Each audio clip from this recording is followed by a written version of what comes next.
Au mois d'avril dernier, avril 2021, le président du Tchad, Idriss Déby Itno, est assassiné par des rebelles, suivez mon regard, dans une région particulière du Sahel, une région frontalière avec la Libye qu'on appelle le Tibesti. Et ce qu'il y a d'intéressant, c'est que dans cette région du Sahel qu'on appelle le Tibesti, où se trouvent les rebelles, au président défunt Idriss Déby Itno, on a découvert que ces fameux rebelles, eux, ils étaient armés par la France. Ils étaient armés par les services secrets de la France. Et au même moment, c'est la France qui a conseillé au défunt président Idriss Déby Itno de se rendre dans cette région pour combattre ces rebelles-là. Et c'est là où le président du Tchad, en avril dernier, a été assassiné, soi-disant par des rebelles. La région dans laquelle il a été assassiné, c'est une région extrêmement riche en pétrole, c'est une région extrêmement riche en diamants, c'est une région extrêmement riche en uranium, c'est une région extrêmement riche en niobium, en bauxite. Et la France, jusque-là, a le contrôle sur cette région. Comment la France arrivait-elle à contrôler cette région? Elle armait les rebelles qui ont fini par tuer, n'est-ce pas, le président du Tchad. Et en même temps, la France demandait ou informait le président défunt Idriss Déby Itno de l'endroit où se trouvaient les rebelles en lui disant de se rendre là, et c'est là qu'il a été assassiné. Jusque-là, vous me direz, ce n'est pas la première fois qu'un soldat tombe sur un champ de bataille. Ce qui est particulier, c'est qu'il s'agit du président du Tchad.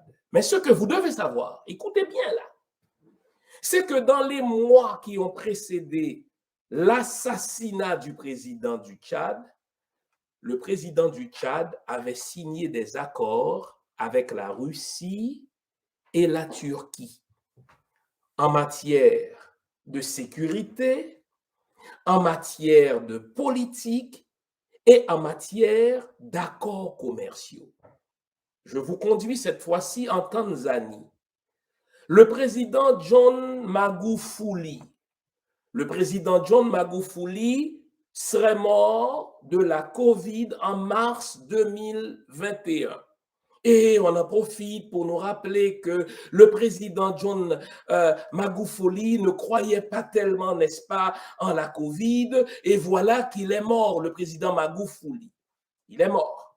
Ce qu'on découvre encore une fois, c'est que le président John Magufuli de la Tanzanie avait lui aussi signé des accords commerciaux, des accords économiques, des accords infrastructurels et des accords de sécurité. Devinez avec quel pays encore? Avec la Russie, avec la Chine, avec la Turquie. Lui, il ne voulait rien savoir, n'est-ce pas, de l'ordre occidental. Il ne voulait rien savoir des ordres qui lui étaient transmis par la France. Il a bousillé tout cela, il s'est rapproché de la Chine, il s'est rapproché de la Russie, il s'est rapproché de la Turquie. En conséquence, il est mort. Je vous conduis maintenant au Burundi. Que s'est-il passé en juin 2020? Le président Pierre Nkurunziza du Burundi a été lui aussi assassiné. Ce qu'on découvre, c'est que lui, il ne voulait plus avoir des liens avec la France. Il ne voulait plus obéir aux ordres, n'est-ce pas, de l'Élysée. Il ne voulait plus obéir, n'est-ce pas, aux ordres du président français. Il s'est rapproché de la Chine. Il a signé des accords secrets avec la Chine et la Russie. Et quand on signe des accords secrets avec la Chine et la Russie, il y a toujours un triptyque. Ça veut dire les accords vont porter sur des questions économiques. Les accords vont porter sur des questions politiques, les accords vont porter sur des questions de sécurité et le président Pierre Nkurunziza du Burundi a été lui aussi assassiné. Je vous conduis maintenant au Mali. Vous savez ce qui s'est passé au Mali. l'ancien président Ibrahim Boubacar Keïta a été destitué par l'armée pour des raisons que l'on comprend, parce que le président Ibrahim Boubacar Keïta était à ce point soumis à Emmanuel Macron, il était à ce point soumis aux ordres de la France que les patriotes de ce pays ont dit, écoutez, le président Ibrahim Boubacar Keïta est-il là plus pour servir la France ou bien sert-il les Maliens? Il a été destitué par l'armée, par le colonel Assimi Goïta, qui est aimé de la population et qui est devenu, par le fait même, le président de la transition de la République du Mali. Lorsque le président Ibrahim Boubacar Keïta a été défait par l'armée, l'un des premiers à crier au loup, à exprimer son indignation devant la destitution du président Ibrahim Boubacar Keïta et par son remplacement à la tête de l'État par le colonel Assimi Goïta, c'était Emmanuel Macron. Et dans l'un de ces tweets, le président français Emmanuel Macron y est presque allé par un appel à la révolte, par un appel, n'est-ce pas, à supprimer le colonel Assimi Goïta. Qu'est-ce qu'on a découvert? Eh bien, tout dernièrement, 2 personnes ont tenté de poignarder le colonel Assimi Goïta. Et ce qu'on découvre là encore, les amis, c'est que le colonel Assimi Goïta s'est rapproché de la Russie et des Turcs. Il a signé des accords secrets avec la Russie, il a signé des accords secrets avec les Turcs. Comme conséquence, la France a cherché à le faire assassiner. 2 hommes sont entrés, n'est-ce pas, dans une mosquée, dans la grande mosquée de Bamako, cherchant à assassiner, n'est-ce pas, le colonel Assimi Goïta. Je vous conduis maintenant au Madagascar, 5e exemple. Au Madagascar, où règne le président Andry Rajoelina, qui a échappé à une tentative d'assassinat.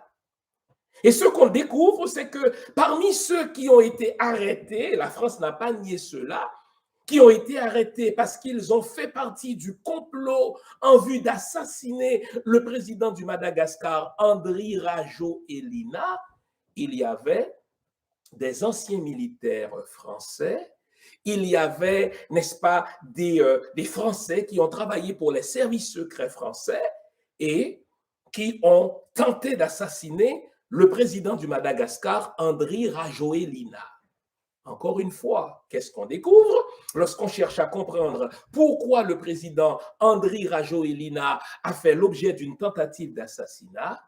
Notez encore une fois, il a signé des accords secrets avec la Chine, il a signé des accords secrets avec les Russes, il a signé des accords secrets, n'est-ce pas, avec les Turcs, des accords portant sur l'économie, sur la sécurité, sur la politique et sur le commerce. C'est le lien qu'il faut suivre.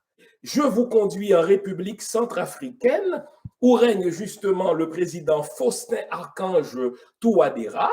La République centrafricaine, ne l'oublions pas, c'est une mine de richesse en matière d'uranium, une mine de richesse en matière de diamants, une mine de richesse en matière de cobalt, en matière de bauxite, n'est-ce pas?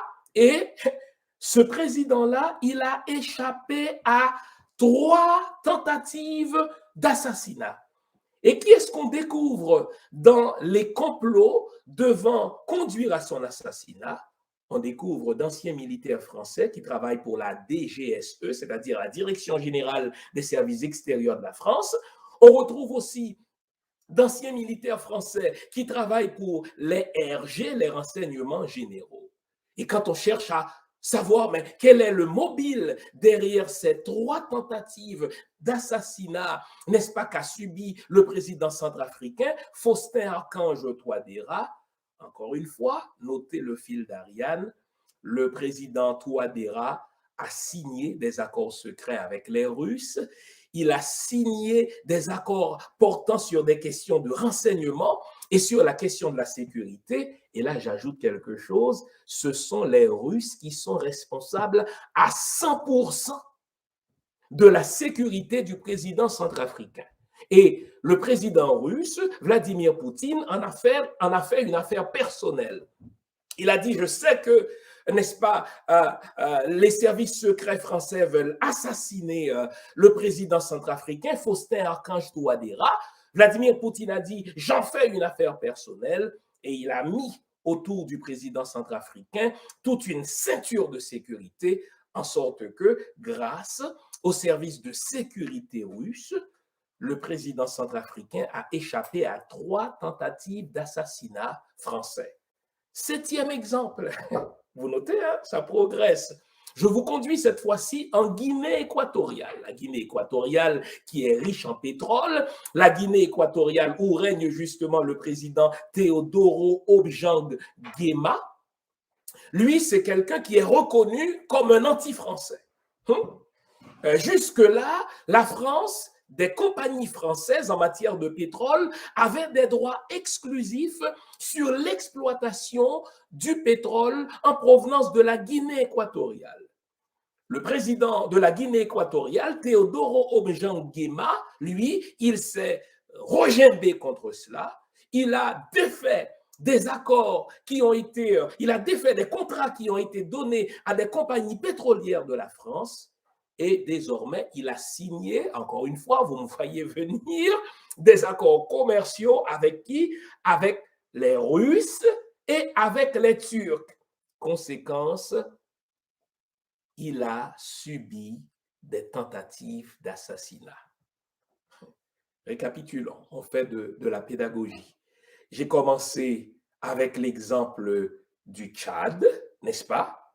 Je vous ai conduit par la suite en Tanzanie, je vous ai encore conduit par la suite au Burundi, je vous ai ensuite conduit par la suite au Mali, je vous ai conduit par la suite au Madagascar, je vous ai conduit par la suite en Centrafrique, je vous ai conduit par l'Afrique en Guinée équatoriale.